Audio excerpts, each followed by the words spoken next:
My name is Angela Lassiter, and I am an elder law attorney, and I work in guardianships and estate planning and administration. And one of the things that I'm commonly asked is, is guardianship right for my loved one? So the scenario is we have adult children, parents are at home, and maybe mom is not acting right, not remembering names of family members. At what point do we look at guardianship? Well, first, determine if there is a basic estate plan. Is there a will? Is there a power of attorney? Is there a healthcare directive or power of attorney?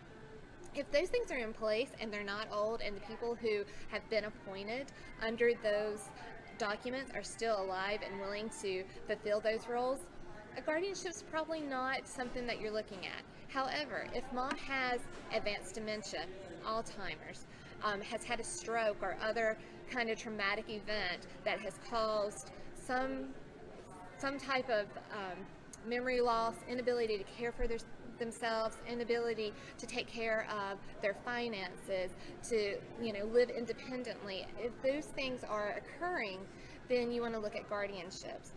Guardianship begins in the clerk's office, and it's a special proceeding, and it starts with a petition. At that time, once the petition is filed, the clerk's office will appoint a guardian ad litem, which is an attorney, someone like myself. He'll go in and meet with mom, who is potentially incompetent, do a review of the home, meet with the family members, see what the situation is, and give a recommendation to the clerk as to, yes, this person is competent or is not competent. If the person is incompetent, then the guardian ad litem is going to look at who's going to be an appropriate guardian for this person, for mom. So in looking at a guardian, there's three types. There's a guardian of the person, a guardian of the estate, and a general guardian that combines the two.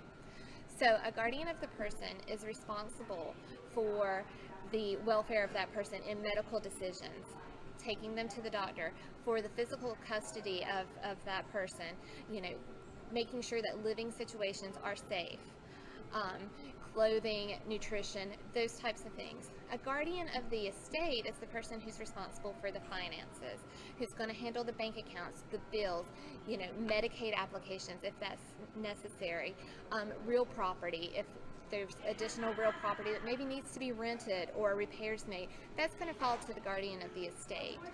So the proceeding is an involuntary proceeding for mom who's potentially incompetent, just in that she's not getting to choose who she wants to have as her guardian, and you're doing this without her consent. Maybe she doesn't feel that she needs a guardian, and you're going to have to make decisions that maybe she wouldn't make herself. But the very last thing for a guardianship is that you want to make decisions based on the absolute best interest of your incompetent person, whether it be mom, dad, whoever.